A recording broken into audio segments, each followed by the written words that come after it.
Morning to all of you, welcome you all on Akhtar Academy. आज के हम इस वीडियो लेक्चर में लेमिस थ्योरम को कवर करेंगे। और जो लेमिस थ्योरम है ये एग्जामिनेशन पॉइंट ऑफ व्यू से इम्पॉर्टेंट है, क्योंकि यहाँ से इस पे या तो प्रॉब्लम्स आते हैं या इसको प्रूफ करने के लिए आते हैं। तो बात करते हैं हम लेमिस थ्योरम की। ठीक है, तो लेमिस थ्योरम का सबसे पहले स्टेटमेंट देखेंगे। तो स्टेटमेंट ऑफ लेमिस थ्योरम, ठीक है, if 3 coplanar concurrent forces are acting on a body simultaneously and body is in equilibrium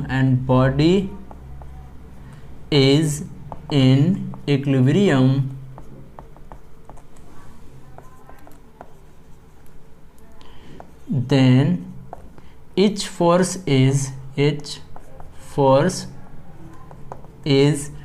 directly proportional to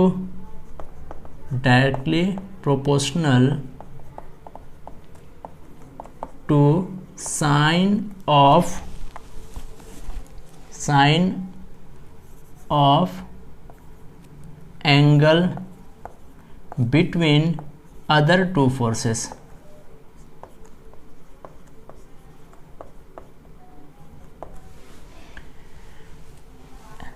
तो देखते हैं statement. If 3 coplanar concurrent forces are acting on a body simultaneously and body is in equilibrium,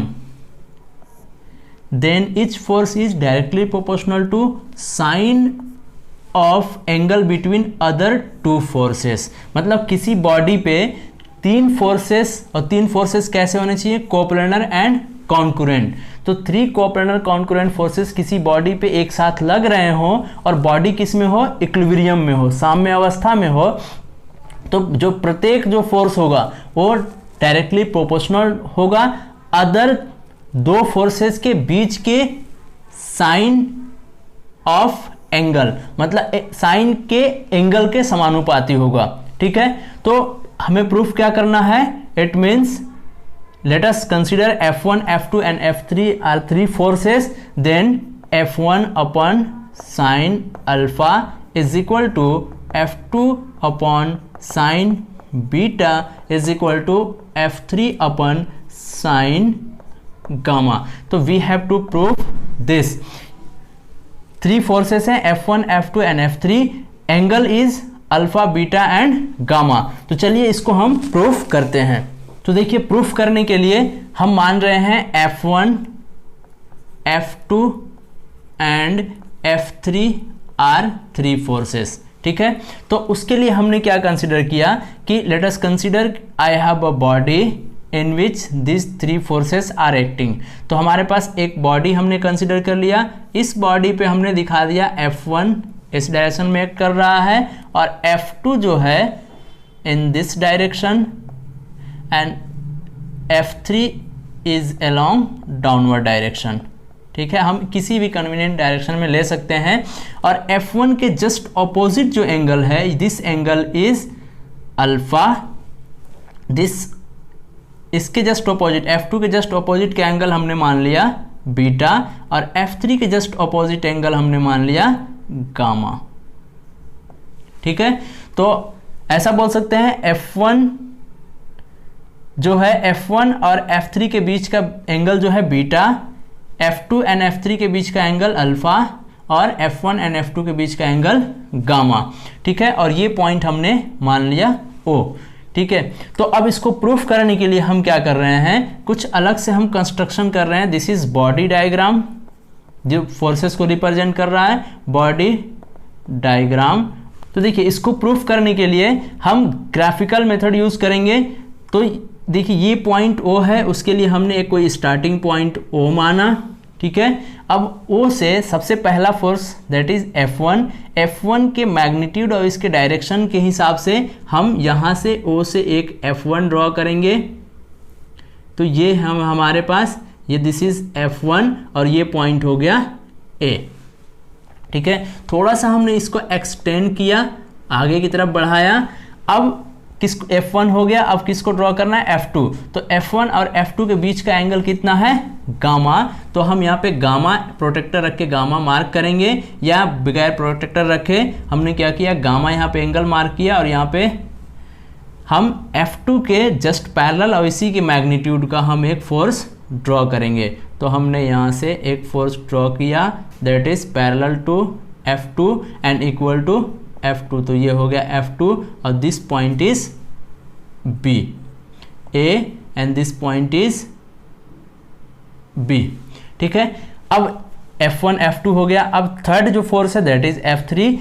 तो F2 और F3 के बीच का angle कितना है, gamma. तो हमने क्या किया, F2 को थोड़ा सा आगे की तरफ एक्सटेंड किया, और F3 का जो डायरेक्शन है अलोंग डाउनवर्ड डायरेक्शन। तो हमने यहाँ से एट एंगल अल्फा पे एक डाउनवर्ड डायरेक्शन में हमने फोर्स ड्रॉ कर लिया, दैट इज F3, और ये इनिशियल पॉइंट पे आके मीट कर गया, दैट इज पॉइंट O। तो हमारे पास एक यहाँ पे ट्रायंगल बना OAB, ये है वेक्टर डायग्राम। थोड़ा सा हम F3 को आगे एक्सटेंड कर रहे हैं, तो ये हमें मिल गया, ये था देखिए F3, और ये है F1।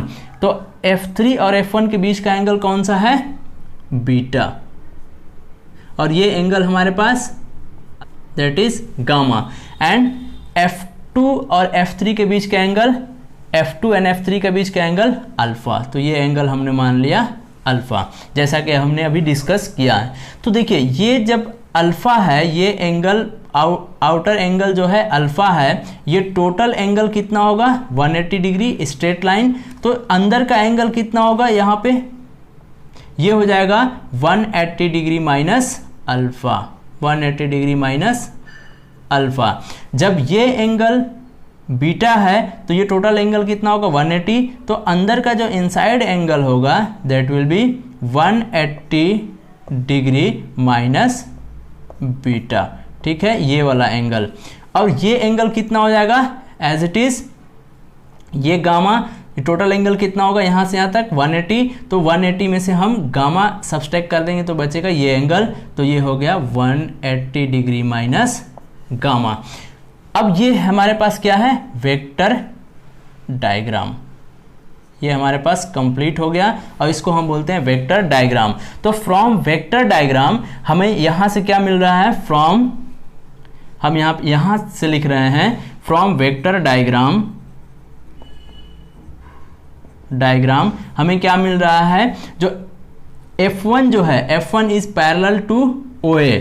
तो F1 is parallel to OA and F2 is parallel to AB, F2 is parallel to AB, F3 is parallel to OB, F3 is parallel to BO, and also क्या है, F1 is equal to OA, F1 is equal to OA, O to A, F2 is equal to AB, F2 is equal to AB, and F3 is equal to BO।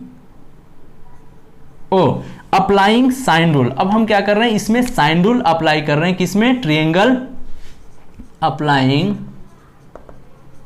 Sign rule in triangle OAB। तो ये हो गया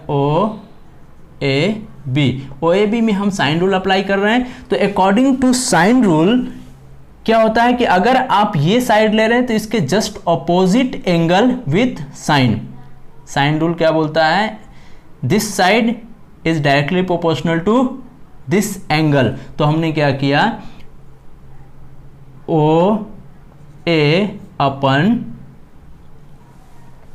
sign of 180 degree minus alpha is equal to OA हो गया। अब बात कर रहे हैं AB, तो AB अपॉन AB इसके जस्ट ऑपोजिट एंगल साइन के साथ, तो 180 degree minus beta, sine of 180 degree minus beta is equal to,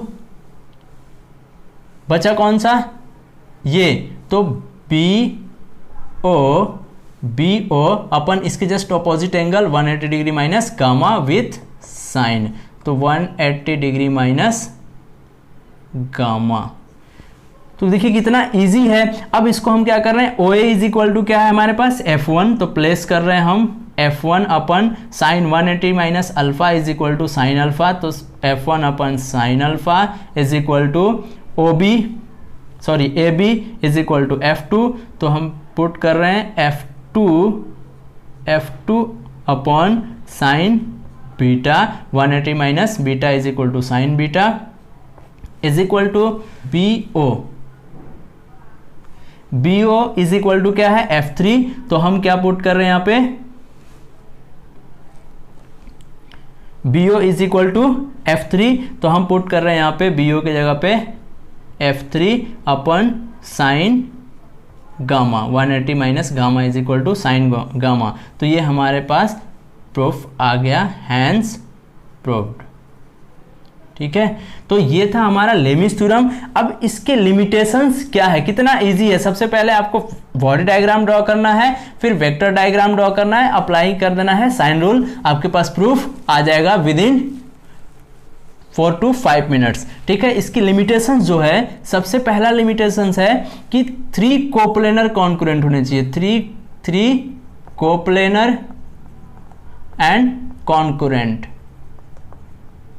force होना चाहिए। पहला लिमिटेशन 3 या 3 से ज़्यादा या कम, 3 से कम हो, वहाँ लेमिस थ्योरम अप्लाई नहीं होगा, मोस्ट इंपॉर्टेंट। सेकेंड जो है, सेकेंड इज फॉर इक्विलिब्रियम, मतलब बॉडी किस में होना चाहिए, इक्विलिब्रियम में होना चाहिए। अगर बॉडी इक्विलिब्रियम में एग्जिस्ट नहीं कर रहा है तो वहाँ पे आप लेमिस थ्योरम अप्लाई नहीं कर सकते। ठीक है, तो ये है 2 important limitations of Lami's theorem, most important. और इसके एप्लीकेशंस कहाँ हैं, लेमिस थ्योरम हम अप्लाई कहाँ करेंगे, जैसे अगर मुझे किसी अननोन फोर्सेस की वैल्यू फाइंड आउट करना है, जैसे हम स्ट्रिंग टेंशन, जब मुझे किसी स्ट्रिंग में टेंशन फाइंड आउट करना हो तो वहाँ पे हम यूज़ करते हैं। अभी हम देखेंगे कि नंबर ऑफ बॉडीज़ हैं, उसको कनेक्ट कर रहे हैं हम स्ट्रिंग से, रोप से, है ना। दूसरा जो होता है स्फेयर या सिलेंडर में, to find out reaction